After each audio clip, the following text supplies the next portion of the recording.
안녕하세요. 저는 경기도에 살고 있는 30대 후반 여성입니다. 결혼한 지는 이제 7년 정도 되었네요. 남편과 저 사이에는 딸 하나가 있습니다. 정말 눈에 넣어도 아프지 않을 것 같은 존재가 있다는 것을 딸아이를 낳고 나서 처음 알게 되었던 것 같네요. 남편은 딸아이를 낳은 걸 별로 좋아하지 않았어요. 이 험한 세상 어떻게 살아가냐고 말이죠. 지금도 거의 옆에 끼고 살면서 매일 그런 소리를 하고는 합니다. 딸바보, 딸바보 많이 봤지만 저는 제 남편과 같은 딸바보는 처음 봤던 것 같아요. 그만큼 저희 딸을 너무나 사랑하는 남자입니다. 딸에게만 잘하는 건 아니고요. 저에게도 잘해요. 뭐 그러니까 결혼을 한 거지만요.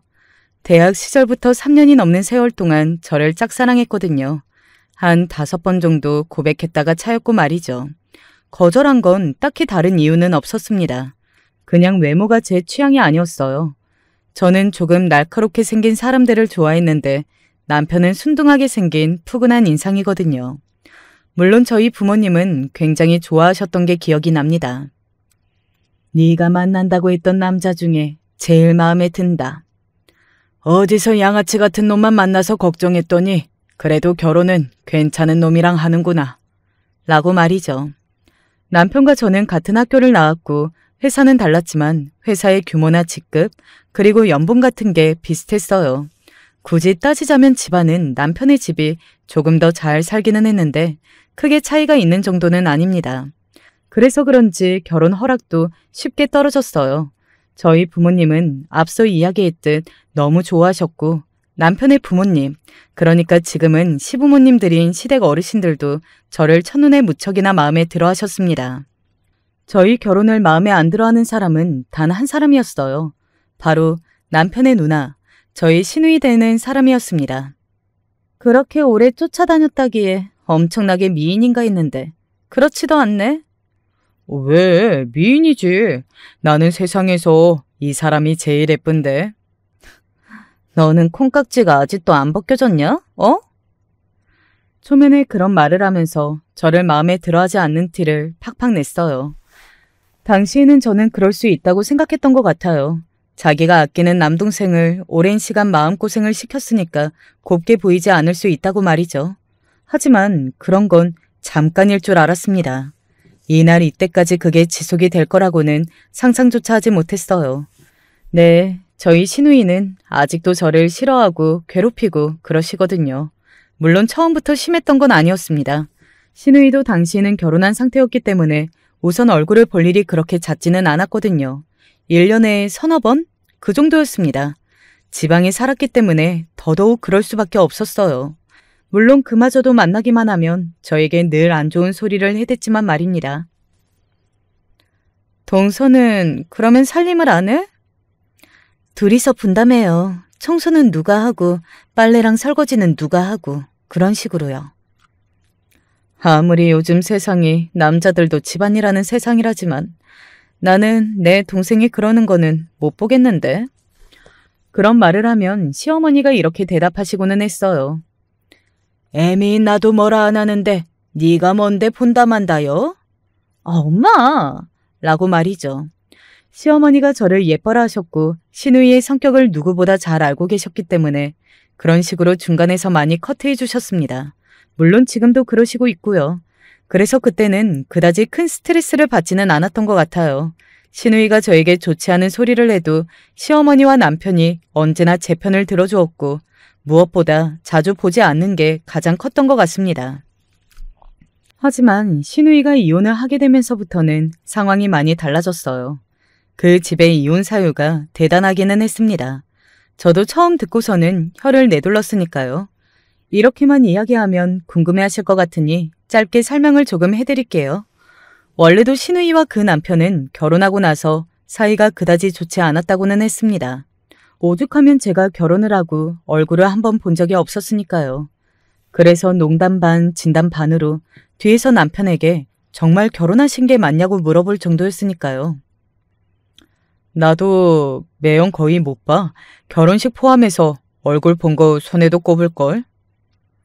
두 사람 무슨 문제 있어? 문제야 늘 있지. 우리 누나 성격을 봐. 없던 문제도 생길 성격 아니야. 그 말에 웃음을 참았던 기억이 있네요. 아무튼 그 두 사람이 이혼하게 된 경위는 이랬습니다. 아주버님이 바람이 났었다고 하더라고요. 그걸 신우이가 알게 되어서 한번 뒤집혔다고요. 그러고 나서 한 번만 용서해 주기로 하고 묻고 살았는데 이번에는 신우이가 바람이 난 겁니다. 그것도 자신의 남편이 바람이 났던 상대의 남편과 말이죠. 완전 무슨 막장 드라마 아니야? 나 그런 거 처음 들어봐. 아무튼 그래서 누나는 우리 한 번씩 바람 피웠으니 쌤쌤이다 하고 살자고 했는데 매형이 나는 바람 피운 여자랑은 못 산다고 해서 누나가 뒤집어 엎었어. 뭐를? 매형 직장 가서 말 그대로 뒤집어 엎었어. 매형은 회사 잘릴 뻔했고 누나는 이혼에 합의금까지 물어줘야 했는데 돈이 없어서 아버지한테 빌려달라고 사정하고 그랬다던데. 남편도 시어머니에게서 들은 모양이더라고요. 시어머니가 쪽팔린다고 며느리는 몰랐으면 한다고 신신당부했다고요. 그래서 저는 이 사실을 모르는 척하고 있습니다. 그냥 이혼한 걸로 알고 있다고 모두 그렇게 생각하고 있어요. 이 이야기만 들어도 아시겠죠? 저희 시누이가 얼마나 보통이 아닌 사람인지 말입니다. 그리고 그런 사람이 저를 미워하고 그러면 제가 얼마나 피곤해질지도요. 그렇게 이혼을 한 시누이는 시댁으로 들어갔어요. 물론 시누이는 따로 살고 싶어 했는데 합의금이다 뭐다 다 물어주고 본인도 워낙 대책 없이 사는 인물이었던지라 달리 방법이 없었던 것 같더라고요. 시댁 어르신들이 말년에 이게 무슨 짐이냐 하시며 땅을 치셨다고 남편이 또 이야기해 주었습니다. 아무튼 그렇게 되면서부터는 시누이와 얼굴을 자주 보게 되었어요. 아무래도 지방에 떨어져 살 때보다는 그럴 수밖에 없는 상황이기도 했고요. 그리고 시누이는 저를 볼 때마다 시비를 걸어댔습니다. 올케는 진짜 복도 많아. 제가요? 남편이 잘해줘, 시댁 어르신들이 잘해줘. 세상에 고민이라고는 없지? 저도 있죠. 올케가 고민이 있을 게 뭐가 있어? 배부른 소리하고 앉아있네. 하여간 마음에 안 들어. 저게 뭐가 예쁘다고 그렇게들 싸고 도는 건지. 꼭 한마디씩은 하고 넘어갔던 것 같아요. 그냥 넘어가는 날이 없었습니다. 부엌일 안 하는 게 이럴 때 티가 난다니까. 칼질을 왜 그렇게 못해? 너무 가끔 오는 거 아니야? 내가 시댁 가까이 살고 그러면 일주일에 한 번은 와서 문안 인사하고 밥도 하고 그러겠구만. 저런 이야기를 시어머니가 있는 앞에서 하면 너도 부엌일 안 하냐고 말이 많다는 둥, 지도 지 시댁에서 안 그래놓고 말이 많다는 둥 하는 잔소리를 들을 게 뻔했기 때문에 늘 시어머니나 시아버지, 남편이 없을 때만 골라서 그랬던 것 같아요. 그리고 가끔은 이런 턱도 없는 이야기도 하셨습니다. 주변에 괜찮은 남자 없어? 나 좀 소개해줘. 그런 큰일 날 소리를 하곤 했어요. 아니 시누이 소개해줬다가 무슨 억한 심정이냐며 영끊음 당할 일 있냐고요. 그래서 늘 제 주변에 나이가 좀 있으신 분들은 다 결혼하셨다. 조건이 좋지 않다. 뭐 그런 식으로 둘러댔던 것 같습니다. 그럼에도 불구하고 집요하게 요구하셨지만 말이죠. 그리고 한 2년 전쯤 시아버지가 돌아가셨습니다. 물론 슬픈 일이기는 했지만 가족들 다 대비가 되어 있던 상태기는 했어요. 시아버지는 오래 앓고 계시는 지병이 있으셨거든요. 그보다 1년 전부터는 증세가 많이 안 좋아지셔서 거의 병원에 사시다시피 하셨고 말입니다. 그래서 돌아가셨을 때 가까운 친척들은 이제 시어머니 고생 끝났다고 그런 말씀을 하시기도 하셨어요. 병간호를 시어머니가 다 하셨거든요. 저는 시어머니 걱정이 많이 되었거든요. 제 눈에는 보였어요. 시어머니가 시아버지를 참 많이 사랑하고 그리고 의지하고 있는 게 말입니다. 그래서 오래 아프셨어도 그 슬픔이 작지는 않을 거라고요. 느낄 수 있었습니다. 괜찮은 척 하셔도 절대 그러지 않다는 것을 말이죠. 그래서 시어머니에게 마음이 참 많이 쓰였던 것 같아요. 저를 예뻐해 주시기도 하셨으니 더 그랬고요. 시아버지가 돌아가신 이후에는 자주 들르려 노력했던 것 같습니다. 딸아이를 예뻐하셨으니 딸아이를 볼 때만큼이라도 웃으시라고요. 자연히 시누이와도 자주 만날 수밖에 없었고요. 당연한 말이겠지만 자주 마주치다 보면 더더욱 부딪힐 일이 많았습니다. 오늘 반찬이 왜 이래? 그냥 주는 대로 처먹어. 아니, 며느리가 버젓이 있는데 손 하나 까딱을 안 하고 앉아서 얻어만 먹어? 손 하나 까딱 안 하고 앉아서 얻어만 먹는 건 너도 마찬가지 아니요? 엄마, 왜 이년아?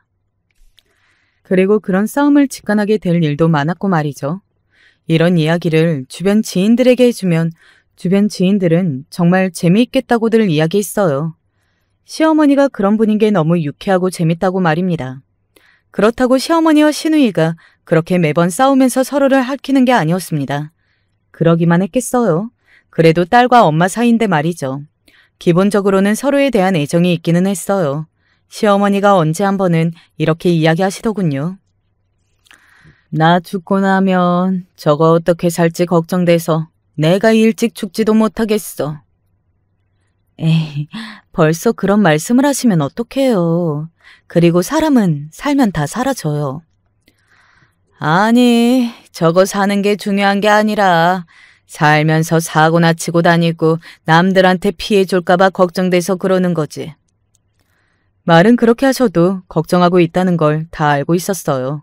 혼자 된 시누이가 외로워할까봐 그것도 걱정돼서 이거 하자 저거 하자 하는 것도 알고 있었고 또 성격이 조금이나마 유해졌으면 하는 바람에 절에 함께 다니는 것도 다 말입니다. 시누이가 엄청나게 미웠지만 또 마냥 미워할 수 없었던 이유도 바로 시어머니 때문이었던 것 같아요. 이런 거 보면 중간에서 누가 어떻게 하느냐에 따라 상황이 참 많이 달라지기도 하는 것 같습니다. 제가 그 누구의 편들어 줌 없이 시누이에게 매번 그런 이야기만 듣기만 했다면 시누이를 그냥 정말로 미워만 했을 것 같거든요. 특히 이런 문제는 더더욱 그런 생각을 견고하게 만들었고요.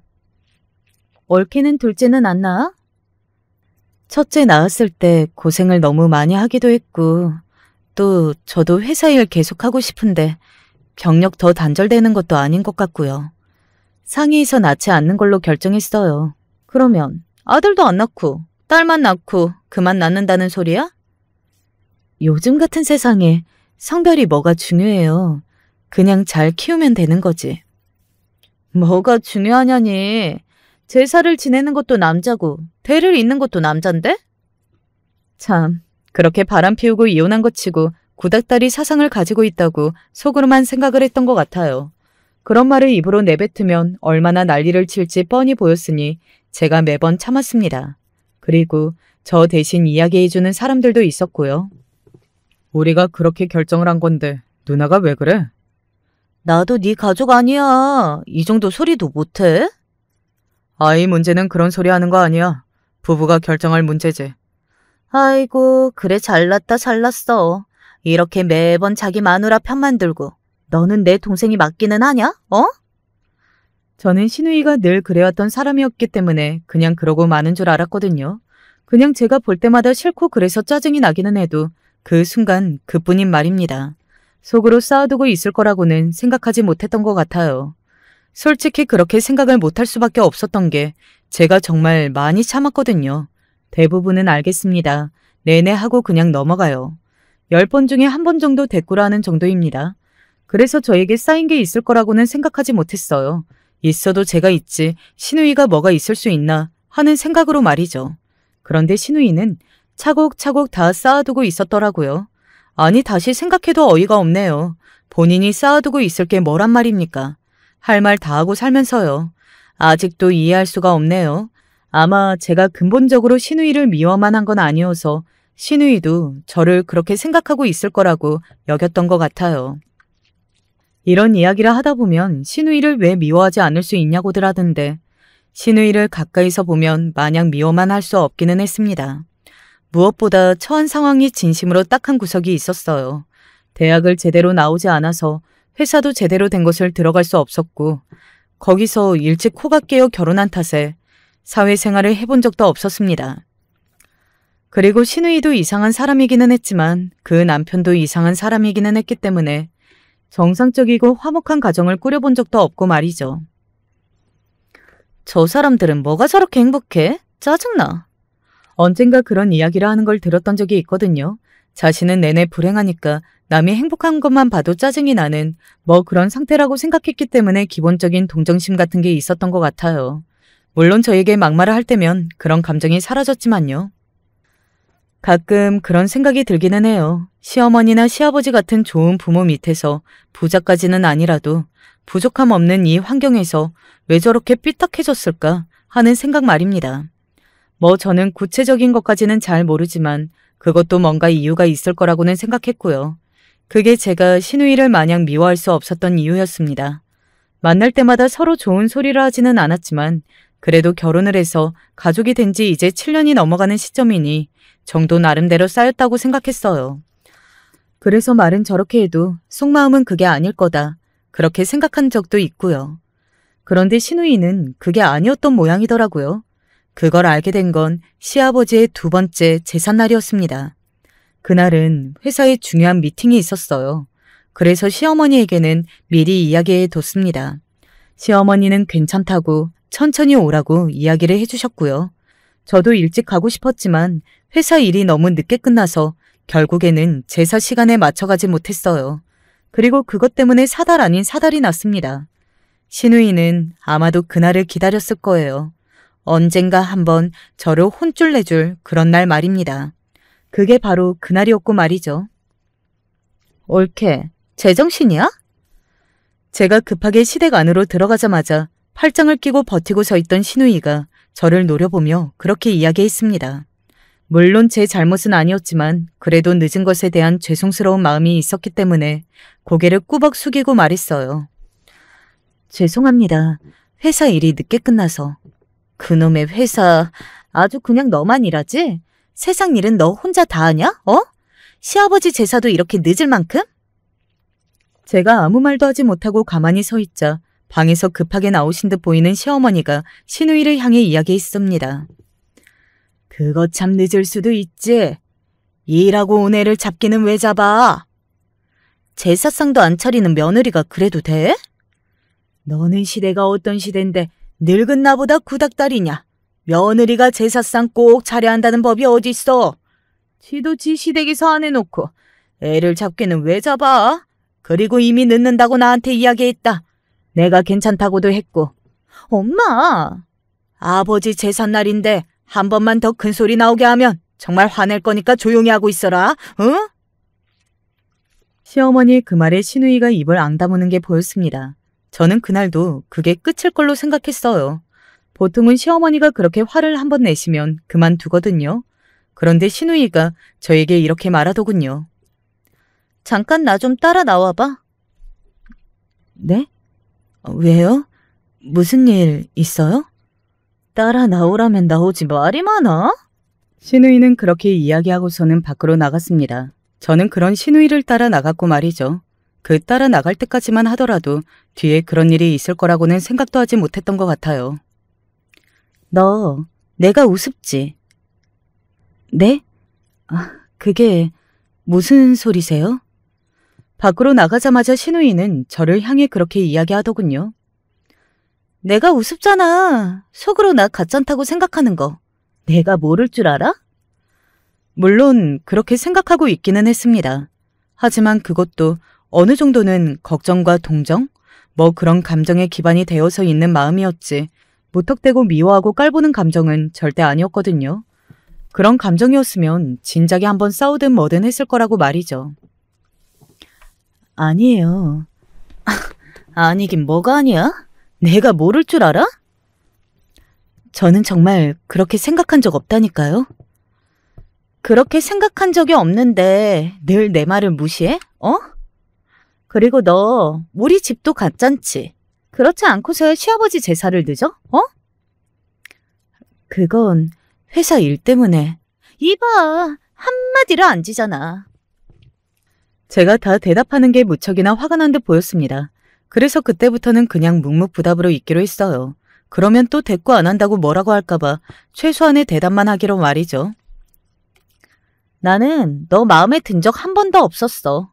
어떻게 하는 것마다 이렇게 마음에 안 들 수가 있을까를 곰곰이 생각해봤거든? 근데 결론은 하나야. 뭔지 알아? 저는 아무 대답도 하지 않고 신우이를 가만히 바라봤습니다. 신우이가 그러더군요. 네가 나를 가짱케 보고 있다는 걸 내가 느껴서 그러는 거야. 자격지심이라고 피해망상이라고 이야기해주고 싶었지만 입을 다물었습니다. 사실 저라고 하고 싶은 이야기가 없었겠어요. 어떻게 그렇게 매번 만날 때마다 줄곧 좋은 소리 한 번은 안 해줄 수 있냐. 내가 형님한테 잘못한 게 대체 뭐냐. 나는 정말 모르겠다. 뭐 그런 말들 말입니다.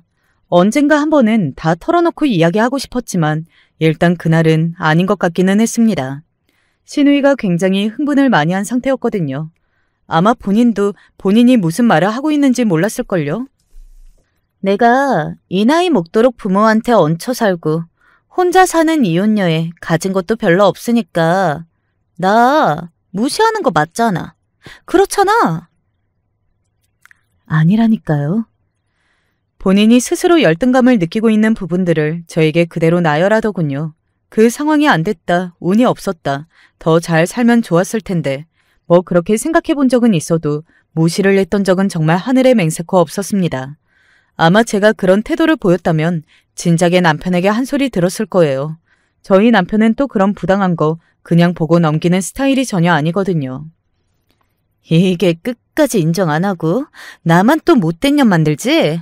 너 때문에 내가 더 구박받는 거 아니야. 그냥 본인이 조금 더 착하게 살고 고운 말만 쓰고 심포를 좋게 먹으면 되는 것을 남 탓을 하는 게 어이가 없기는 했던 것 같습니다. 그래서 그 말에 아무런 대답을 하지 않았어요. 그랬더니 또 길길이 날뛰더군요. 대답 안 해? 어? 아닌 걸 자꾸 맞다고 하시는데 제가 무슨 대답을 어떻게 해요. 그래도 이게? 그렇게 찢어질 듯한 목소리와 함께 순간 눈앞이 번쩍하는 느낌이 들었습니다. 정신을 차리고 보니 제 고개가 돌아가 있었고 왼쪽 볼이 엄청나게 아프다는 걸 깨달았어요. 한 3초 정도 멍하다가 알아챘습니다. 아, 지금 내가 신우이에게 뺨을 맞았구나 하는 걸 말이죠. 여러분은 혹시 뺨을 맞아본 적이 있으신가요? 저는 그때가 처음이었거든요. 평생 누군가에게 뺨을 맞아본 적이 없었습니다. 뭐 대단히 착하게 살고 바르게 살지는 않았지만 그렇다고 이렇게 맞을 만한 짓을 하면서 살지도 않았거든요. 아마 대부분의 사람들이 그럴 걸로 생각해요. 그리고 누군가를 이렇게 때리는 것도 아무나 할 수 있는 일이 아니고 말이죠. 맞았다는 생각이 드니 갑자기 억울해지더라고요. 나는 정말 잘못한 것도 없이 결혼하고 나서 내내 신우이에게 좋지 않은 말만 듣고 험한 꼴만 당해왔는데 그런데도 신우이에게 나쁜 말 한 번을 한 적이 없는데 내 마음을 알아주기는커녕 결국에는 이런 꼴을 당하는 게 말입니다. 너무 억울했어요. 제가 뭘 그렇게까지 잘못했다고 이렇게 맞아야 하는 건지 모르겠는데요. 라는 말이 끝나기 무섭게 뒤에서 인기척이 느껴졌습니다. 그 인기척의 뒤를 돌아보니 그곳에는 다름 아닌 남편이 서 있었어요. 굉장히 험악한 얼굴을 하고서는 말입니다. 저는 남편이 그런 표정을 지은 걸 처음 봤던 것 같아요. 누나, 지금 뭐 한 거야? 남편의 목소리도 상당히 낮게 깔려 있었어요. 몹시 화가 났음이 느껴지는 목소리와 말투였습니다. 아니나 다를까 신우이도 굉장히 놀란 것 같더라고요. 그렇게 동요하는 얼굴은 저도 처음 봤으니까 말입니다. 뭐 하긴 말 안 듣고 버릇없는 손아래 사람 교육 좀 시킨 거다. 왜? 신우이는 말은 그렇게 했지만 굉장히 긴장한 게 느껴졌어요. 말도 더듬었고 표정도 엄청나게 경직되어 있었거든요. 지금 이 상황을 몹시 곤란해하고 있었고 또 무서워한다고까지 생각이 드는 모습이었습니다. 교육을 사람 뺨을 때리면서 시킨다고? 지금 그걸 말이라고 해? 말을 안 들으면 그럴 수도 있지. 누나 말 더럽게 안 듣는데 어머니 아버지가 언제 누나한테 손댄 적 있어? 그리고 이 사람이 무슨 말을 안 들었는데 내가 누나를 몰라? 보나마나 말도 안 되는 걸로 시비 걸고 혼자 난리 쳤겠지. 너 말 다 했어? 덜했다. 어디 사람 뺨을 때려? 어? 남편이 버럭하고 소리를 지르니 신우이가 다시 움찔하고 놀라는 게 보였습니다. 그런 신우이를 보고 남편이 계속해서 말을 이어나갔어요. 사람이 지켜야 할 선이라는 게 있고 해서는 안 되는 행동이라는 게 있는 거야. 지금 누나는 그 선을 다 넘었고 알아? 그래서 뭐 어쩔 건데? 당장 잘못했다고 사과해. 내 마누라 건들면 누나도 죽어. 내가 누나라고 이제 더 참을 줄 알아? 어? 이게 말 다 했어? 죽여봐, 죽여보라고. 그리고 사과 못해. 올케가 마음에 안 드는 짓을 하면 뺨 한 대 때릴 수도 있지. 그게 이렇게 누나한테 눈 뒤집고 달려들 일이야? 그때였습니다. 이게 다 무슨 소리냐? 누가 누구를 때려? 저희의 큰 목소리를 듣고 시어머니가 결국은 밖으로 나오셨고 시누이가 제 뺨을 내리쳤다는 이야기를 다 듣게 되신 겁니다. 누가 누굴 때려? 시어머니도 목소리가 낮게 가라앉았어요. 그런 남편의 모습도 그런 시어머니의 모습도 저는 그날 처음 봤습니다. 그리고 그건 시누이도 자주 봤던 모습은 절대 아니었을 거예요. 시누이가 굉장히 많이 움찔하는 게 보였거든요. 사실 시누이는 그 누구보다 자신의 엄마, 그러니까 시어머니를 무서워했습니다. 물론 제일 편하게 생각하기도 했겠지만 한번 화가 나면 아닌 건 아니시고 또 딸이라고 봐주는 것도 없으시고 엄하고 단호할 때는 그 누구보다 엄하고 단호하셨거든요.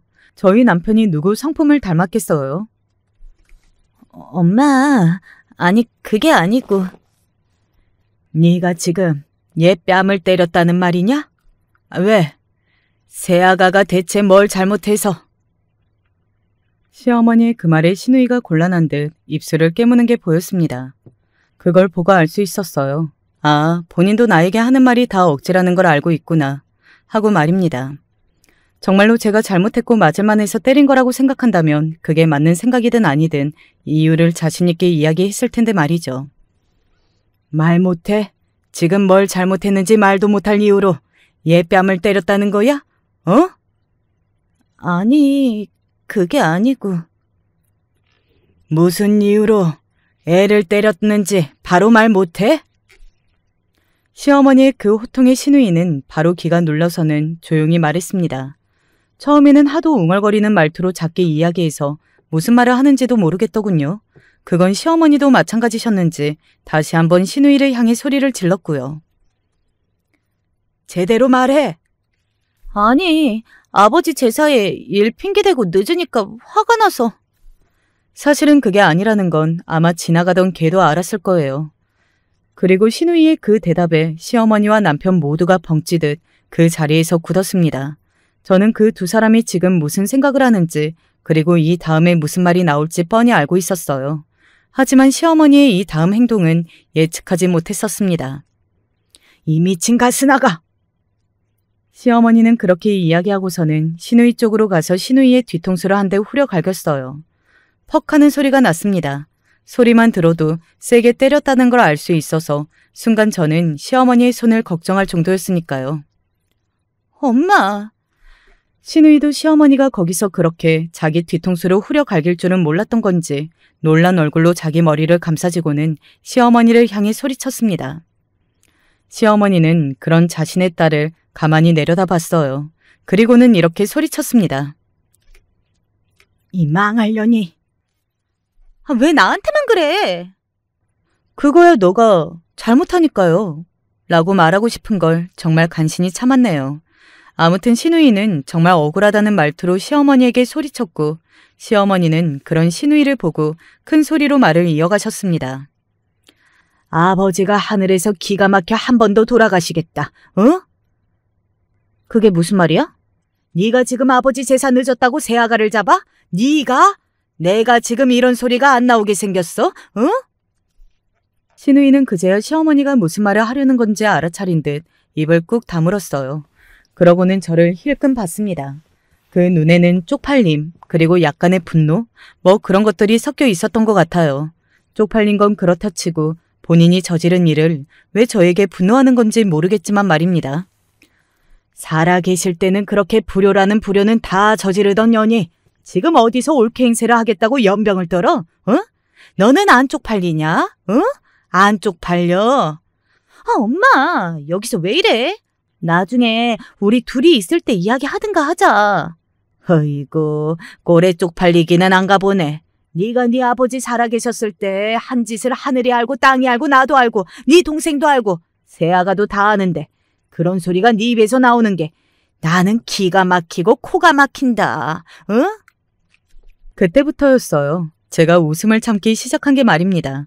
시어머니의 그 말투도 너무 웃겼지만 세상 억울한 듯 자기 머리를 감싸지고 있는 시누이. 그 두 사람의 모습이 마치 한편의 시트콤을 보는 듯 너무 웃겼거든요. 아니나 다를까 남편은 이미 고개를 숙이고 웃음을 참고 있는 듯 몸이 떨렸습니다. 그리고 그런 남편의 모습을 보니 저는 더 웃음이 비집고 나왔고요. 이 연병할 년 어디서 지 아버지 핑계를 대? 초등학교 때부터 아버지 말이라고는 더럽게 안 들어 처먹어서 맨날 지 아버지 혈압이나 쳐올린 년이, 응? 신우이는 입술을 꼭 깨물더군요. 그리고는 안간힘을 다해 웃음을 참고 있는 저와 남편을 잠시 바라봤습니다. 그러고는 인상을 확 찌푸렸어요. 살아 계셨을 때 네가 네 손으로 밥상이라도 한번 차려놓고 제사상 이야기를 좀 처해라. 지나가던 개가 없겠다. 응? 이년아, 살아있을 때 잘하지. 응?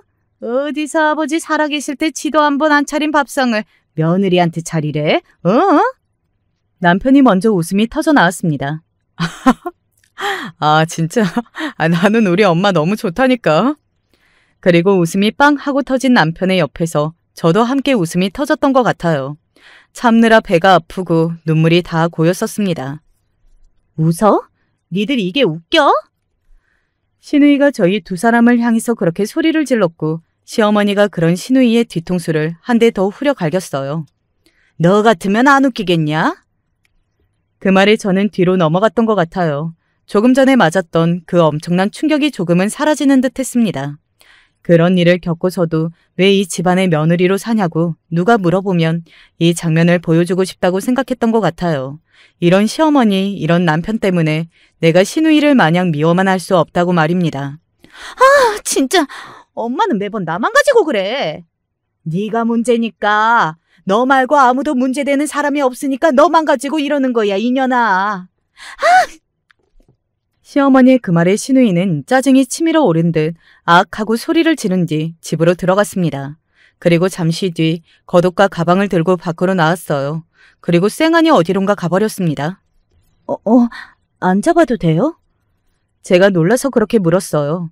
시어머니는 정말 아무렇지 않은 얼굴로 태연하게 그런 저에게 이렇게 대답하셨습니다. 이것도 정말 너무 웃겼던 것 같아요. 저거 갈 데 없어. 3시간 지나면 들어와. 그리고 정말로 3시간 정도 지난 뒤 신우이가 눈치를 보며 집으로 들어왔던 게 생각이 나네요. 저는 시계를 확인하고서는 다시 한번 있는 힘을 다해 웃음을 참아야 했고 말이죠. 그리고 시어머니는 저에게 몇 번이나 사과하셨습니다. 자신이 딸내미를 잘못 키워서 이런 꼴을 당하게 했다고 말이죠. 부어오른 제 뺨을 보고 안절부절 못하셨어요. 그리고는 이런 말도 하셨습니다. 그냥 확 고소해라. 내가 증인을 삼아. 라고 말이죠. 사실 처음 맞았을 때는 저도 이성을 잃은 듯 화가 났었고 신우이고 뭐고 뒤집어 엎을까 하는 생각을 하지 않은 것도 아니었습니다. 정말 끝장을 보자. 가만 안 두겠다. 뭐 이런 생각이었는데 남편과 시어머니가 그렇게 나와서 다 풀렸던 것 같아요. 다시 한번 주변에 다른 사람들이 어떻게 하느냐에 따라 결과가 많이 달라지고 가족의 분위기도 그렇다는 것을 깨닫게 되었던 것 같네요. 3시간 뒤에 들어온 신우이를 향해 시어머니가 이렇게 말씀하셨습니다. 고소하라고 했다. 내가 증인 선다고. 뭐? 사람 때린 건 폭행이 아니냐? 어? 죄잖아. 너는 죄를 저지른 죄인이고. 그러면 마땅한 벌을 받아야지. 아니 엄마, 이렇게까지 해야겠어? 너는 그러면 왜 그렇게까지 했냐? 어? 내가 모를 줄 알아?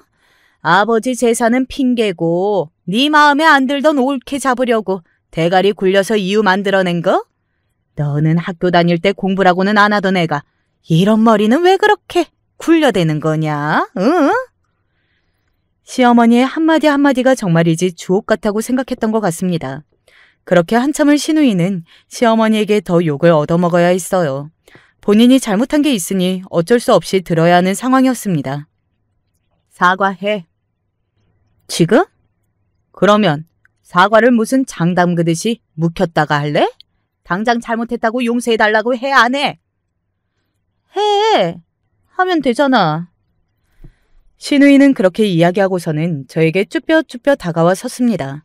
잘못했다는 건 본인도 알고 있을 터였어요. 저는 신우이가 근본이 악한 사람은 아니라고 아직도 그렇게 생각하거든요. 하지만 자존심이 많이 상하기는 했을 겁니다. 옳게. 내가 미안해. 아까부터 너는 바른 말을 해야 할 때는 목소리가 왜 그렇게 자꾸 웅얼거리냐, 응? 제대로 확실하게 안 해? 시어머니의 그 말에 신우이는 한숨을 푹 쉬고는 다시 또박또박 말했습니다. 옳게, 내가 정말 미안해. 순간적으로 이성을 잃었어. 끝이야? 아무리 화가 나도 손찌검은 하는 게 아닌데. 정말 미안해.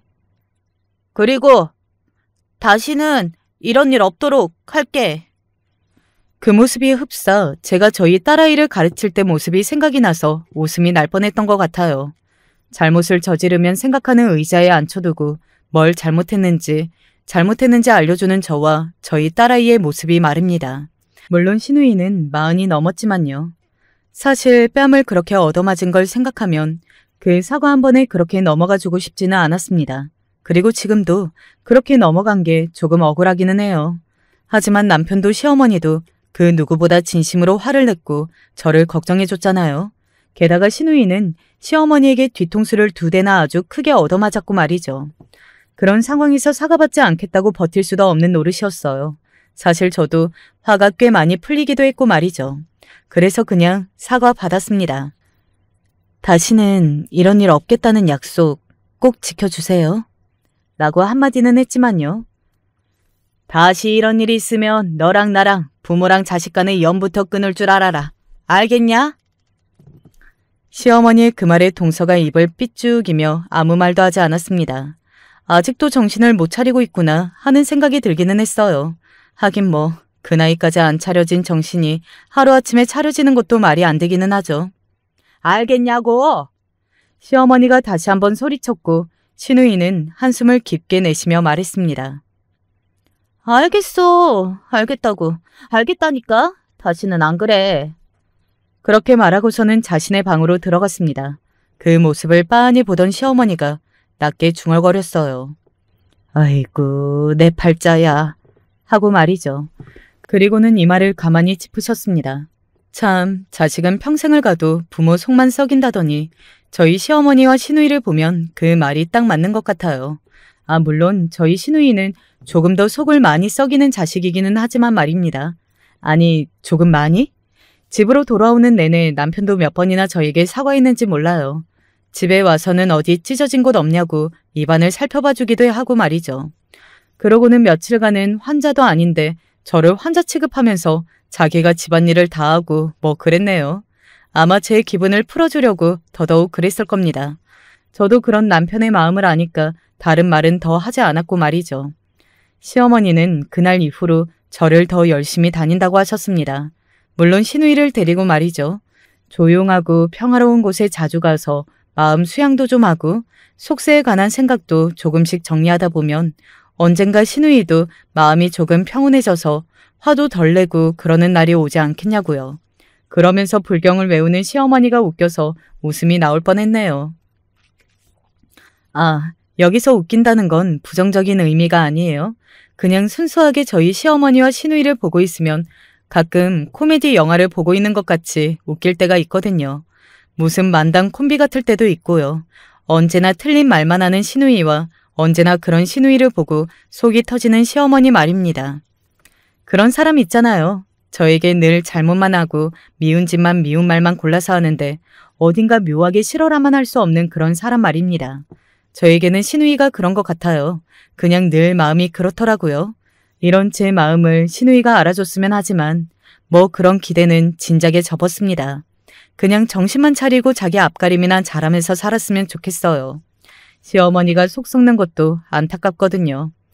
그날 이후로 시누이는 저를 보면 굉장히 조심하기는 합니다. 올케 왔어? 그 사건 이후에 처음 만났을 때 굉장히 어색한 말과 표정으로 저에게 그렇게 인사를 건넸던 게 생각이 나서 또다시 웃음이 나오려 하네요. 마치 굉장히 발연기라 하는 배우가 연기를 하는 듯 보이는 그 표정과 몸짓에 눈이 휘둥그레졌었거든요. 시어머니가 앞에 있을 때나 남편이 옆에 있을 때는 몇 배로 더 조심하는 듯 보였습니다. 그리고 둘만 남아있을 때도 그 전과는 다르기는 했어요. 올케, 나 물 좀... 아주 자연스럽게 저에게 물을 가져다 달라고 부탁하려다가도 멈칫. 아니야, 내가 가지고 올게. 그리고 다음 달 엄마 생일에 뭐 할 거야? 라고 묻다가도 멈칫. 아니, 올케가 어련히 알아서 잘하겠지. 그런 식으로 계속 멈칫하며 자신이 했던 말을 정정하고 하는 모습을 보면서 그래도 자이든 타이든 노력하기는 하는구나. 이 노력이 계속해서 반복이 되다 보면 언젠가 정말로 변하게 되는 날도 올 수도 있겠지 하고 저도 긍정적으로 생각하고 있고 말입니다.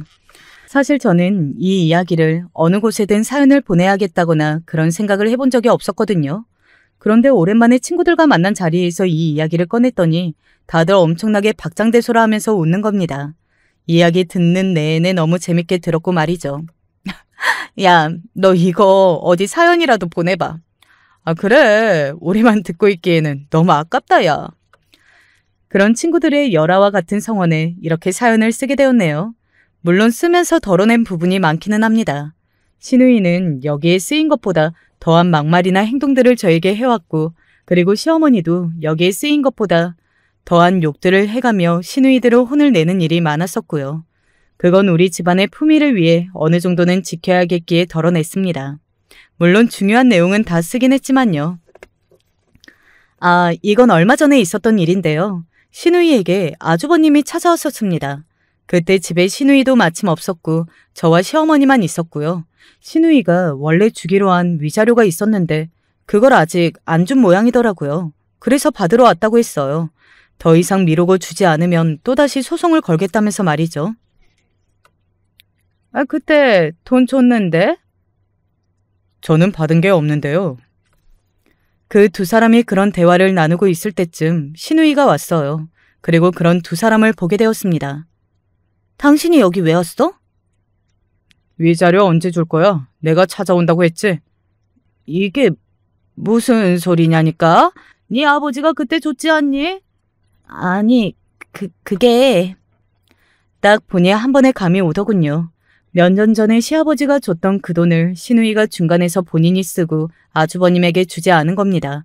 그동안 대책 없이 살았다는 건 이미 알고 있었지만 정말로 맞살았구나 싶어서 그간 시어머니의 마음고생과 그때 네가 그런 말할 자격이 되냐고 신우이의 머리를 후려 갈겼던 시어머니의 모든 것들이 다 이해가 되었습니다. 뭐 그렇지 않더라도 이해는 이미 하고 있기는 했지만요.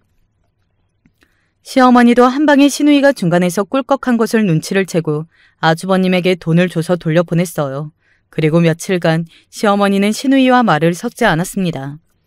아무리 화가 나셨어도 그렇게 대응하는 건 저도 처음 봤기 때문에 정말 무슨 결단을 하시고 연이라도 끊으시려고 하시는 건 아닌가? 저까지 살짝 겁을 먹었으니까요. 저도 그 정도였는데 신우이는 어땠겠어요? 엄마, 내가 잘못했어. 정말 그때는 내가 미쳤었나 봐. 앞으로는 엄마가 하라는 대로 하고 살게. 그러니까 화 풀고 용서해줘. 응?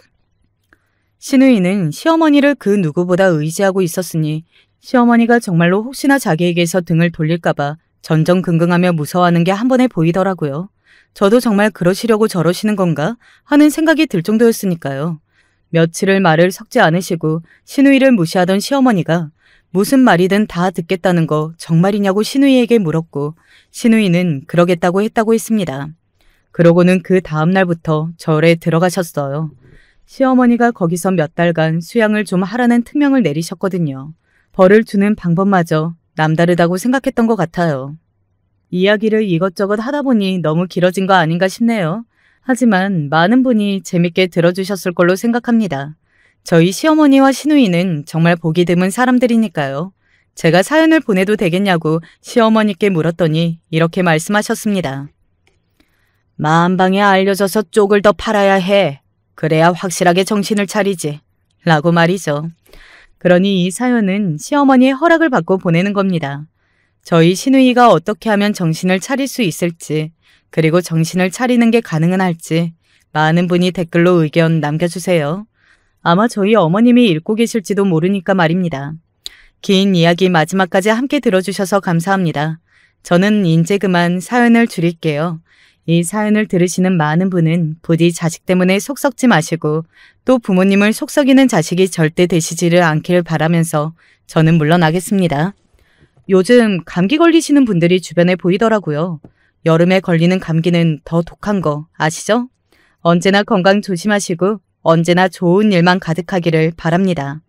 저희 시누이가 정신을 차리고 우리 가족에게도 완벽한 평화가 찾아올 수 있기를 빌어주세요.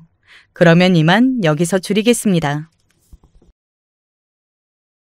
그간 정말 살맛 안 났던 제 인생은 누가 봐도 저렇게는 살기 싫다며 손살이 칠 만한 모습이었어요. 가족들을 비롯해서 친구들도 지인들도 하나같이 바보 같은 삶을 산다며 손가락질 할 정도였으니까요. 그런데 저도 그렇게 살고 싶어서 산 건 아니었고 어쩌다 보니 이렇게 오게 되었는데요. 근데 요즘에 제 삶을 보면 꼭 인생에 정답이 있는 건 아닌 것 같아요. 제 이야기 좀 들어주실래요? 제가 결혼할 무렵에는 누구나 그렇듯 다 사진만 대강 보고 중매를 해서 만났었던 것 같아요.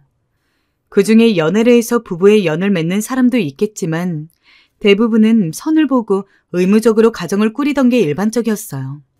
그래도 그렇지 결혼을 하자마자 정말 이토록 딴 세상이 있을지 몰랐습니다. 남편은 결혼한 지 얼마 안 되어 밖으로 돌기 시작했고 같이 살았던 시어머니는 새벽녘부터 저를 흔들어 깨우시더니 밥을 차려라 뭐를 해라 그렇게 시켜드시고 정말 쉴 새 없이 저에게 온갖 잡일을 다 시키시더군요. 저희 시댁은 무려 증조할머니까지 계셨고 이가 아파서 밥을 못 드신다면서 죽을 드셔야 한다고 저에게 온갖 종류별로 죽을 다 끓이게 하셨어요. 게다가 본인도 자기 아들이 집에 잘 안 들어오는 거 알고 있으면서 얼마나 손주 타령을 하던지 정말 귀에 딱지가 앉을 정도였어요. 재훈이는 우리 집 장손이야. 세기 네가 얼른 손주를 안겨줘야 할 거 아니냐. 온 식구가 이렇게 애를 태우며 기다리고 있는데 무슨 못된 심보로 그렇게 뻗대는 거야? 조금만 기다려주세요, 어머님. 그런 와중 솔직히 지금 생각해도 너무 끔찍한 일이 있었어요. 들으시면 여러분들도 놀라시겠지만요. 결혼한 지 얼마 안 되어서 제게 아기가 한 번 들어섰던 적이 있었어요. 아기가 들어서면 전 제가 하던 일들이 줄어들고 제게도 며느리 대우가 있을 줄 알았어요.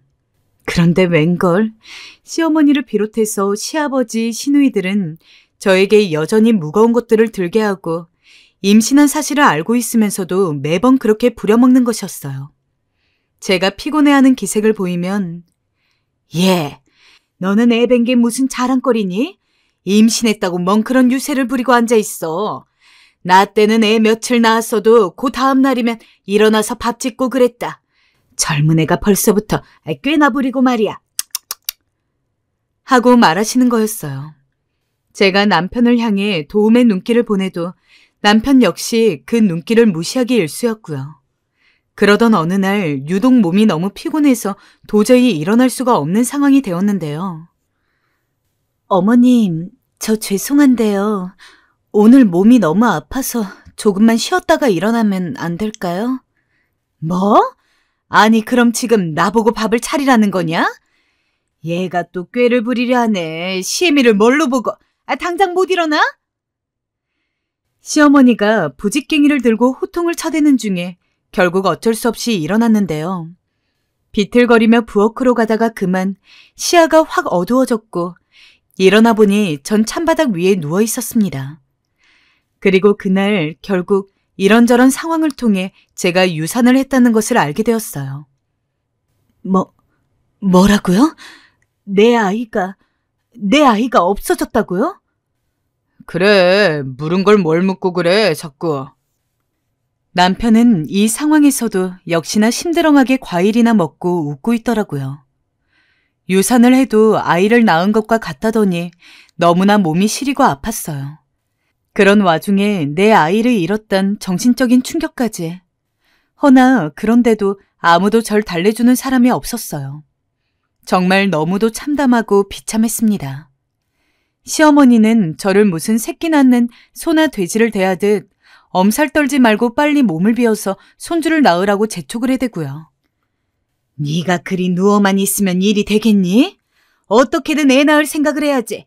게으름 피울 생각 말고 얼른 며느리로서 도리를 해라. 그렇게 하루하루 구슬픈 나날들을 보내고 있는데 그 와중에 정말 일어서지도 못할 수준의 충격을 받게 되었어요. 그날의 기억을 생각하면 아직도 뼈마디 마디가 시리는 마냥 참을 수 없는 분노가 밀려나와요. 그날은 한창 안 보이던 남편이 대문을 열고 들어오더라고요. 왔어요? 인사하고 싶진 않았다만 그래도 남편이기에 힘없이 인사를 했어요. 그런데 혼자가 아니더군요. 뒤이어서 웬 초라한 행색의 여자가 똘똘 마른 뭔가를 안고 들어오는 것이었어요. 본인 아들이 왔다며 곧장 뛰어나오시던 시어머니조차 이 광경을 보고 좀 놀란 기색이었어요. 아이고, 재훈아, 이게 다 뭐냐? 이게 무슨 일이야? 그게... 엄마, 애가 생겼어요. 뭐? 시어머니도 놀래시고 뒤에 있던 전 놀라 그만 쓰러질 뻔했습니다. 순간 정신이 어질거려 뭐라도 잡고 서 있어야겠더라고요. 근데 남편은 처음에는 약간 난감한 표정을 짓더니 이내 담배를 태우러 나가버리더군요. 저는 아주 얼얼한 눈으로 이런 상황들을 바라보고 있는데 그때 매우 피로해 보이던 여자가 시어머니를 쳐다보며 말하더군요. 남자아이예요. 그 말을 듣자 놀라서 울어대는 아이를 보고 있던 어머니는 그제서 아이를 받아들였고 어머니의 얼굴에 미소가 스르르 번지는 게 보였습니다. 그러더니 시어머니는 이 일이 마치 신이 나는 일이라는 듯 소리를 냅다 지르시더라고요. 남자아이? 정말 남자아이란 말이냐? 네. 아이고, 세상에 드디어 이런 일이... 시어머니는 이 말에 얼마나 괴성을 지르면서 뛰어다니시던지 그렇게 신난다며 이런 좋은 경사가 어딨냐며 폴짝폴짝 뛰어다니셨어요. 저는 아직도 아래쪽이 뻐근하고 아이를 잃은 감각이 여전한데 말입니다. 시어머니의 목소리에 온 가족이 다 나와 그 여자와 아이를 보게 되었고 저는 그때 시어머니를 보며 이런 생각이 들더군요. 참, 같은 여자이면서도 어쩜 저렇게 모질고 잔인할 수가 있는 걸까? 나에게 어떻게 이럴 수 있을까? 하지만 그 집에서 저는 가구나 다름없는 존재였어요. 시어머니는 우여곡절 끝에 아주 작은 뒷방에 그 여자와 갓난아기를 드리라고 하셨고 결국 저도 겨우겨우 현실을 받아들이게 되었어요.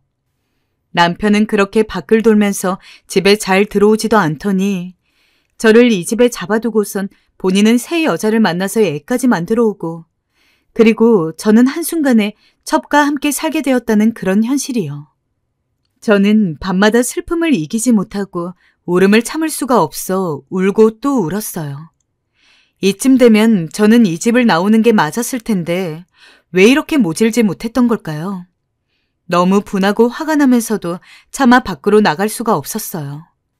그러던 중 시어머니는 제게 이러시더군요. 예, 너 네 남편이 여자 데리고 들어왔다 해서 괜히 이런 걸로 화풀이하려 들거나 하면 큰일 날 줄 알아라. 알겠니? 네 남편이 데리고 들어온 여자도 엄연히 이 집 식구다.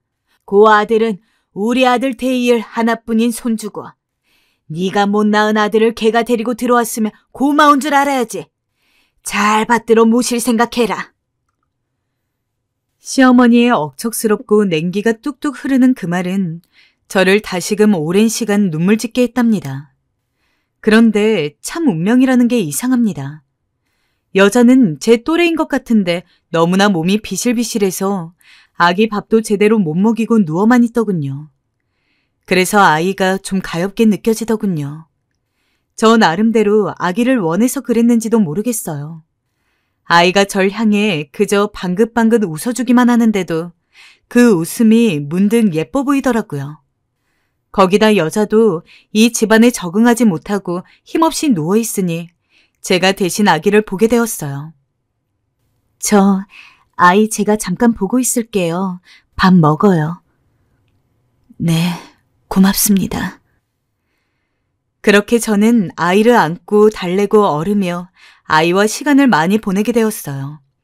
아이의 까만 눈동자와 무해한 웃음, 작은 손과 발이 남의 아이지만 참 어여뻤어요.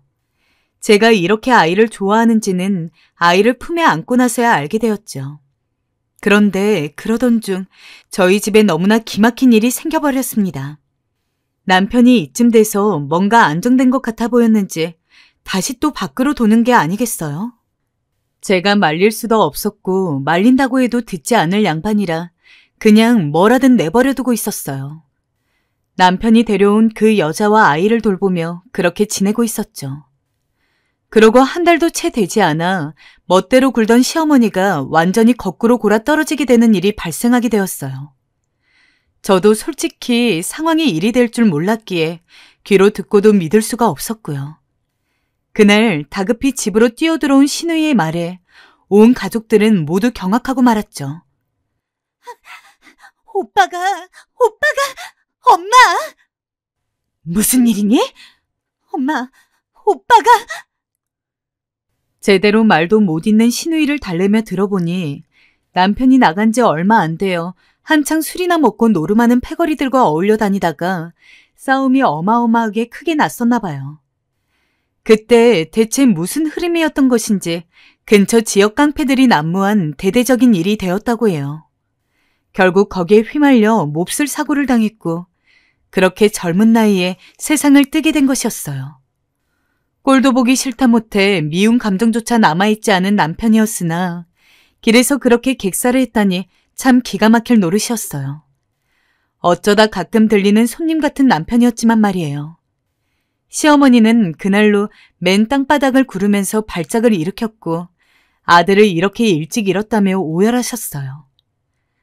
아이고, 내 아들 어쩌면 좋으니, 불쌍한 우리 재훈이, 아이고, 하늘도 무심하시지. 시어머니뿐 아니라 가족 모두가 남편을 잃은 슬픔에 빠져 경황이 없었어요. 당연히 자식을 잃었으니 그리 슬플만도 하다고 여겼으나 시어머니는 갈수록 기이한 곳으로 그 분노를 배출하려고 하더군요.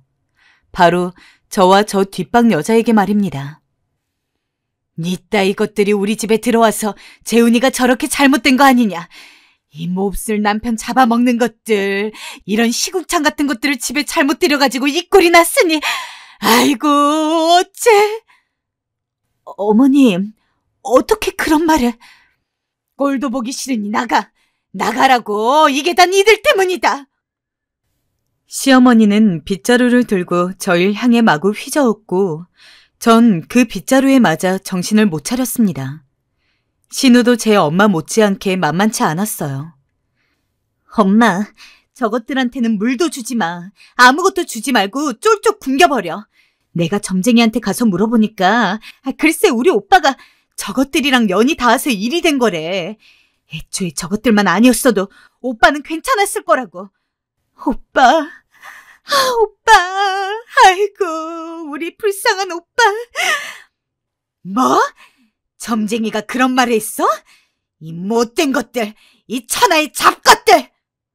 시어머니와 신우는 거의 반쯤 정신이 나가 있었어요. 저와 뒷방 여자는 그런 시어머니와 신우와 하루 이틀 대치하다 보니 더 이상 이대로는 있을 수 있는 환경이 못 되었고요. 그런데 더 어처구니 없는 일이 생기더군요. 대체 내가 왜 이 화풀이를 당해야 하나 싶어 괴롭게 그 다음날 새벽 눈을 떴는데 뭔가 뒷방의 기척이 이상하더군요. 불길한 예감이 들어서 살살 걸어가 문을 열어보았는데 정말 기가 막힐 따름이었어요. 그 방은 휑하니 비어 있었고 한쪽 구석진 곳에 갓난아기만 애처롭게 놓여져 있더군요. 주변을 얼른 둘러보니 뒷방 여자의 그 허름한 옷가지들과 짐가방이 하나도 없었어요. 숨이 턱 막혀버렸어요. 뒷방 여자가 한마디로 그것들을 싹 챙겨서 제 몸만 달아난 것이었어요. 본인이 낳은 아기는 이 우환 많은 집에다 버려두고 말이에요. 기가 막혔죠. 아무리 힘들다 해도 어떻게 자기 아기를 여기 버려두고 갈 수 있는지. 사실 그때는 제 코도 석자인 상태였어요. 이 상태로 저도 더 이상 이 집에 머무를 수 없었어요. 역시나 신우와 시어머니는 그 뒷방 여자가 나갔단 걸 알고 나선 더 정신이 이상해져 저를 모질게 책찍질했습니다. 네가 도왔지? 네가 그년한테 얼른 이 집에서 나가라고 했지? 아니에요, 어머님. 저도 몰랐어요. 정말이에요. 다른 데로 말 안 해? 날 뭘로 보고 어디서 거짓부렁이를 늘여놔. 너 매라도 맞아야 바른 대로 말할 테냐? 어? 매 맛 좀 보게 해줘. 엄마, 분명 언니가 부추긴 게 틀림없어요. 아니면 어떻게 제 자식까지 놔두고 나갈 생각을 하겠어요? 아니에요, 아가씨. 정말 아니에요. 허나 제가 아무리 아니라고 손사래를 쳐도 시어머니는 제 머리끄댕이를 잡아 제껴버렸고 신우는 제가 움직이지 못하도록 몸을 잡고 있었어요. 엄연히 이건 물리적인 행위였죠.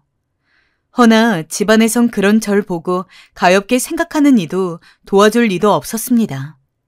다들 절 지 남편 죽게 한 여자 정도로 생각했죠. 그날 시누이와 시어머니에게 정신이 나갈 정도로 맞고 그렇게 혼자 앉아있는데 문득 그런 생각이 들더군요.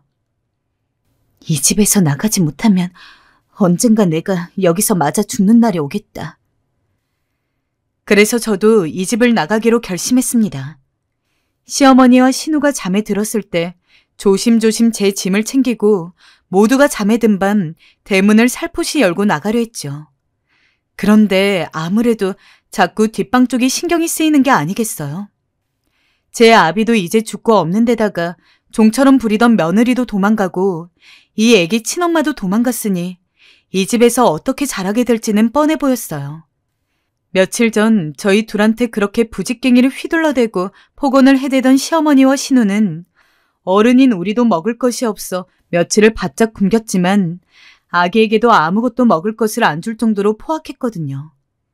이대로는 정말 죽을 것 같으니 뒷방 여자도 도망갔을 터인데 저도 저만 나가면 되는데 왜 이렇게 고민이 되는지. 이렇게 망설이고 있을 시간이 없는데 목이 바짝 타들어갔어요.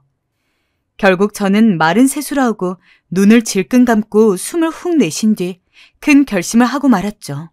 얼른 작은 포대기에 아기를 감싸서 데리고 나와버리게 된 것입니다. 그렇게 아기를 품에 안고 나와서 겨우겨우 친정으로 내려가는 길, 한편으로는 괜한 짓을 한 게 아닌가, 내가 이 아이를 키울 수 있을까 몇 번이나 고민을 했어요. 그런데 아기는 그 힘없는 몰골을 하고선 제 손가락을 한 번씩 부여잡았다가 놓았다가 반복을 하더군요. 저도 모르게 아기의 배에 얼굴을 묻고 한참 그 가여운 숨과 냄새를 몇 번이나 들이마셨는지 몰라요. 너도 생명이라고 살겠다고 그렇게 살아있음을 나한테 나타내는구나 싶어서 너무나 가엾게 느껴졌어요. 그런 상태로 당장 먹일 것도 없고 저도 잔뜩 배를 고른 상태로 친정에 들어가게 되었어요. 아니, 이게 무슨 일이니? 미연이 너 왜 여길 온 게야? 엄마, 어쩔 수가 없었어요. 남편이 죽고 시어머니와 신우가. 친정에서는 저를 보자마자 당연히 난리가 나버렸고 자초지종을 대강 설명했어요. 근데 엄마가 아이를 보더니 버럭 화를 내는 게 아니겠어요? 아니, 어떻게 첩 아이를 데리고 올 생각을 해? 너 정신이 어떻게 된 거 아니니? 네가 그 아이를 키우기라도 하겠단 말이야? 네 핏줄도 아닌걸? 엄마는 더 노여워하시더군요.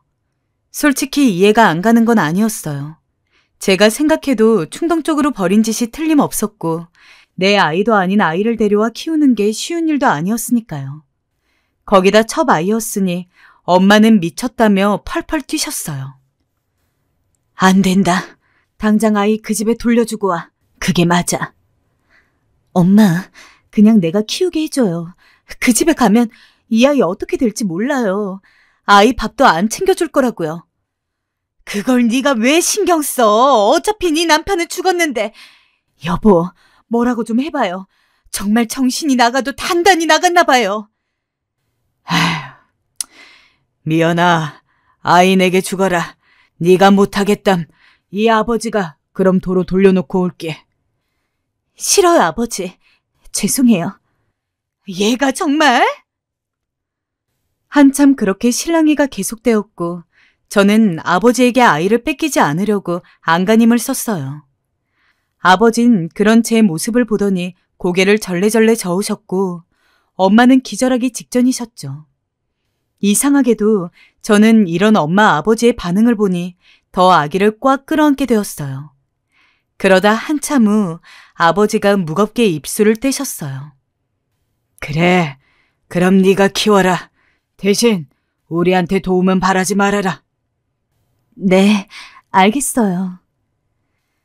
그렇게 아버지의 허락 아닌 허락이 떨어지고 나선 일단은 부모님을 도와서 아기를 돌보고 집안 농산일을 하게 되었어요. 오랜만에 친정이 와서 그런지 그래도 몸도 마음도 편했어요. 아이 돌보는 것도 큰 기쁨이었고요. 그런데 그 평안은 머지않아 종지부를 찍게 되었어요. 사람의 입으로 하는 일들은 어쩜 이렇게 가혹하게 느껴지는 걸까요?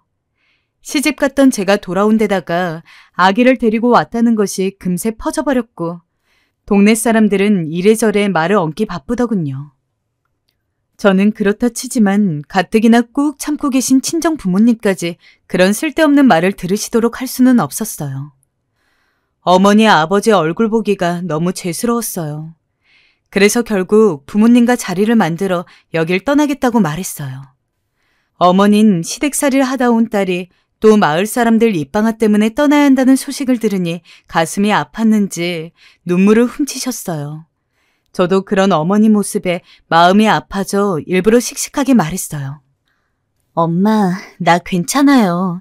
잘 살 수 있어요. 너무 걱정 마세요. 그럼 서울로 가거라. 거기 네 오빠가 사니까 그래도 입에 풀칠은 하고 살 수 있도록 도와줄 거야. 서울이요? 서울이란 말에 덜컥 겁이 나긴 했지만 어쩔 수 없었어요. 거기만이 저에겐 살 길이었죠. 그래서 전 서울에 사는 친정 오빠 쪽으로 넘어가서 대강 살 자리를 어찌어찌 봐두고 그곳에 보금자리를 잡게 되었답니다. 그곳에서의 생활도 녹록지는 않았지만 단 한 가지 편한 것이 있다면 아무도 이 아기가 제 아기가 아니라는 것을 모른다는 것이었어요. 그냥 웬 새댁이 남편도 없이 홀로 아들을 키우고 있다 정도의 정보뿐이었거든요. 고맙게도 친정 오빠가 조금씩 일거리를 갖다 줘서 부업도 했고 아기를 키우면서 겨우 입에 풀칠하는 수준으로 살아갈 수 있었어요. 아기는 하루가 다르게 쑥쑥 컸고 그걸 보면서 제가 이 아이 하나만은 책임지고 살겠다는 책임감도 함께 커져갔어요. 엄마! 어느덧 아이는 제게 엄마라는 말을 할 수 있게 되었고 전 그 말을 들으며 그래, 내가 네 엄마야 하곤 속삭이곤 했어요. 그런데 역시 아이 키우는 건 쉽지 않았어요.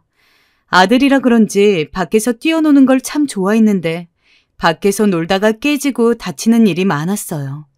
그때마다 나가는 병원비도 무섭더라고요. 영우야, 엄마가 다치니까 조심해야 한다고 했잖아. 자꾸 이렇게 뛰어놀다 돌부리에 건너면 아야 한다고. 알겠어. 제가 재차 아들을 구스르고 달래고 했지만 아들은 그럼에도 불구하고 아이라 계속해서 친구들과 뛰어놀고 또 다치고 그랬어요. 거기다 아들은 특이하게 뛰어노는 것 말고도 공부하는 걸 좋아했어요. 뭐든 새로운 걸 빠르게 받아들이고 그걸 배우는 과정을 즐기는 것 같았어요. 하지만 제가 아들에게 아무리 새로운 책을 사다 줘도 아들은 며칠이면 그 책을 읽어버렸고 어느 순간 그 비용이 부담스러워지더라고요. 도서관에 가면 좋았지만 당시 도서관이 너무 멀리 있어서 한 번 나가려면 하루를 다 빼야 했기에 그것도 무리였어요. 엄마, 나 책 사주면 안 돼? 나 이 책 읽고 싶은데.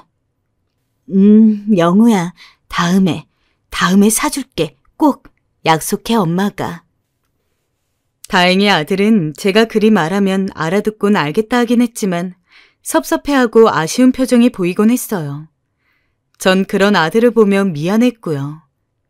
그러다 아들이 유치원을 지나 초등학교에 입학할 나이가 되었어요. 다행히 지금까진 특별하게 큰 굴곡 없이 아들을 키우게 되었는데요. 수년이 지나 다시 또 힘든 불협화음이 생기게 되었어요. 이후 친정엄마 몸이 좀 안 좋으셔서 오빠네 쪽으로 모시게 된 뒤 그 이후로는 아무래도 자주 마주치게 되었거든요. 바로 근거리에 살다 보니 엄마도 가끔씩 우리 집을 둘러보러 왔는데 아주 작은 단칸방에서 딸이 어두컴컴하게 남의 자식 키우며 사는 모습을 보니 안 그래도 반대가 심했던 분이라 그런지 더 울컥하셨나 봐요. 그래도 그렇지 아무런 죄도 없고 이런 사정을 모르는 아들한테 그런 말을 하면 안 되는데 말이에요. 네 녀석 때문에 네가 엄마라고 부르는 니네 엄마 팔자가 다 망가졌어 이거사. 너만 아니었으면 훨씬 잘 살았을 텐데. 너는 알아? 네가 어떤 뿌리로 나왔는지 아냐고. 너는 첩자식이야, 첩자식. 장을 보고 돌아왔던 저는 이제 막 초등학교를 다니고 있는 아들에게 엄마가 퍼붓는 소리를 듣고 정신없이 뛰어들어갔어요. 안 그래도 말수가 별로 없는 아들은 하얗게 얼굴이 질려 양쪽 어깨에 메고 있던 가방을 제대로 풀어놓지도 못하고 두 손으로 입을 막고 겨우겨우 서 있더군요. 저는 그 길로 신발도 못 벗고 뛰어들어 아이를 꼭 껴안았어요. 엄마, 왜 그런 말을 해? 당장 가라고. 저는 거의 비명을 지르다시피 엄마에게 나가라 소리쳤습니다. 그런데 엄마는 그 모습을 보니 더 꼴깜찼다고 느끼셨던 건지 어찌나 통탄하시며 오열을 하시던지 매번 엄마만 집에 오시면 우리 집은 초상집처럼 변해버렸어요. 그대로 저는 아이를 꽉 끌어안고 제 손으로 아이의 귀를 막아주는 수밖에 없었고요. 그러던 어느 날 아이가 제게 이렇게 묻더라고요. 엄마, 내가 엄마 망쳤어? 첩이 뭐야? 안 좋은 거지, 그거. 아니야, 영우야. 그럴 리가. 아니야. 너무도 작고 안쓰러운 목소리로 저런 질문을 하는데 가슴이 무너지는 줄 알았습니다. 이 아이가 제 아이가 아니라는 사실은 변함이 없고 말 맞다나 이제 얼굴도 기억 안 나는 그 뒷방 여자의 자식이기도 합니다. 남편에게 일말의 정이라도 있어서 이 아이를 키우는 게 아니에요. 그냥 도저히 그 지옥 같은 집에 이 아이를 둘 수가 없었어요. 이유는 그것뿐이에요.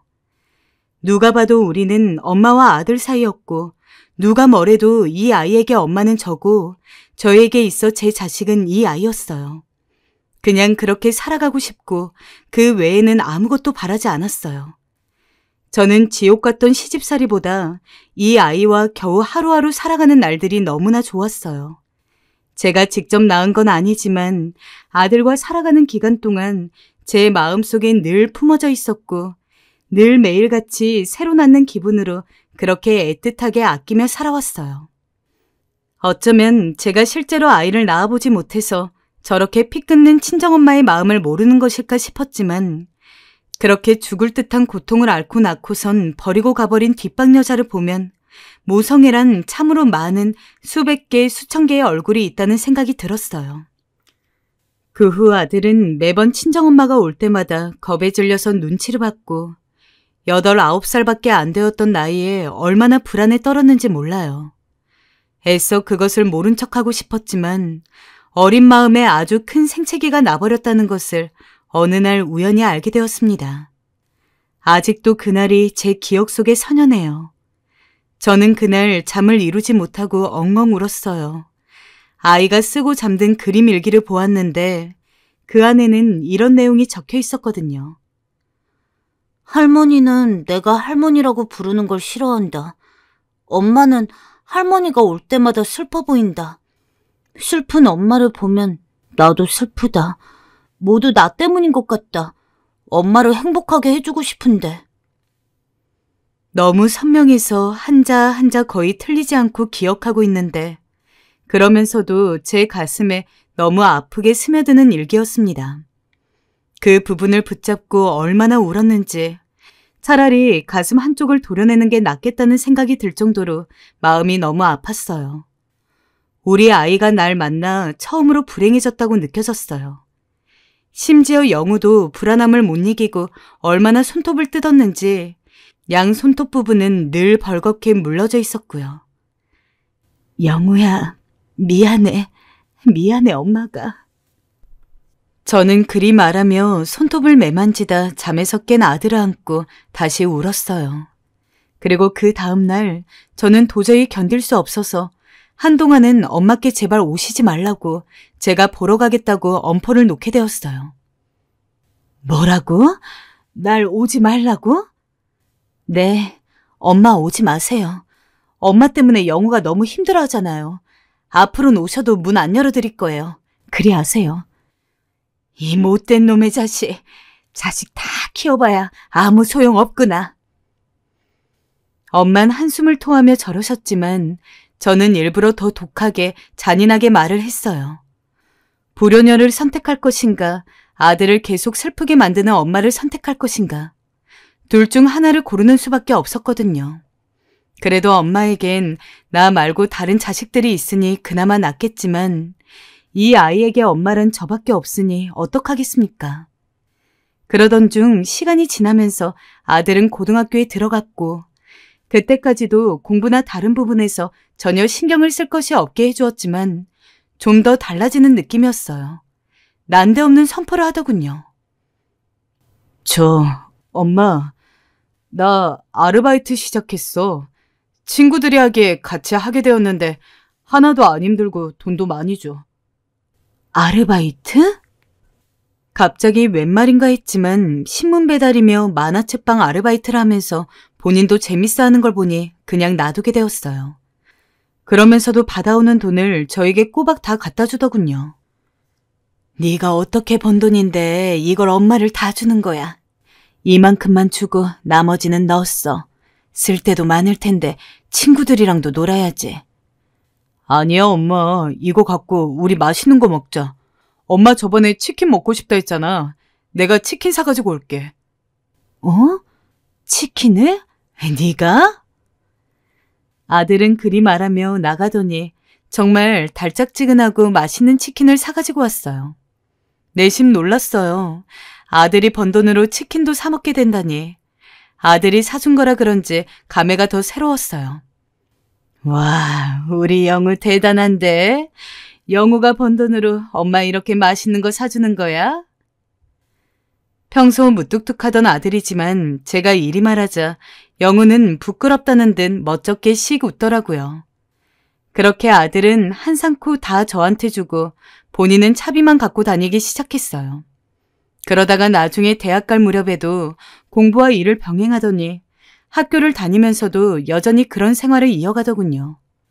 어찌 보면 아들을 키우며 가장 힘들었던 시기는 중학교 무렵부터 10수년 정도의 시간이었으며 그 이후로는 거의 제 손 갈 일이 없었어요. 이후에도 자기 스스로 제법 좋은 직장에 취업하게 되었고 첫 월급을 탄 날 저를 좋은 레스토랑에 불러 앉혀놓고 맛있는 걸 사주더랍니다. 엄마, 많이 먹어. 그리 말하며 아들이 제 손에 포크를 쥐어주는데 왜 그리 갑자기 눈물이 나던지 문득 아들을 포대기에 업고 온 날이 생각이 나면서 그만 비싼 음식 위로 뚝뚝 눈물을 흘리고 말았답니다. 미안하다. 엄마가 주책이네. 갑자기 왜 이리 눈물이 나는 건지.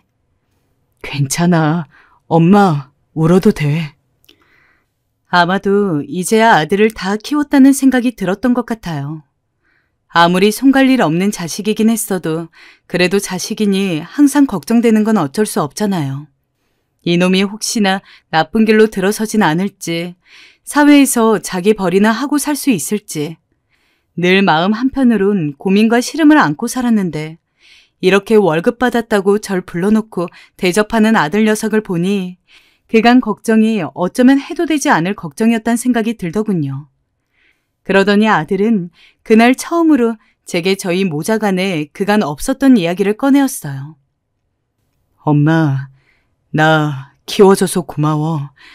낳지 않았지만 그럼에도 나 사랑으로 키워줘서 정말 고마워. 영우가 그 말을 직접 꺼낸 적은 처음이었어요. 알고는 있었지만 제 앞에선 그저 모른 척, 할머니가 뭐라 해도 못 들은 척 그랬던 아들이었어요. 근데 처음으로 제게 그 말을 하며 고마움을 말하더라고요. 그리고 아들은 아들을 좋게 본 상사가 소개시켜준 선자리에서 만난 아가씨와 결혼도 하게 되었어요. 며느리와 처음 만난 자리에서 며느리는 이리 말하더군요. 아들이 연애하는 동안 제 얘기를 많이 했는지. 어머님, 이가 어머님 얘기를 정말 많이 했어요. 자기가 세상에서 가장 존경하는 분이라고요. 그래서 저도 어머님 꼭 뵙고 싶었어요. 하는데 새삼 쑥스럽기도 하고 내가 뭐 해준 게 있다고 먹적기도 하고 그랬습니다. 아들과 함께한 세월이 길다면 길고 짧다면 짧은데 어쩌면 시간이 그렇게 빨리 흘러가 버린 건지 잘 이해가 가지 않았어요. 사람 사는 게 다 비슷한 것일까요?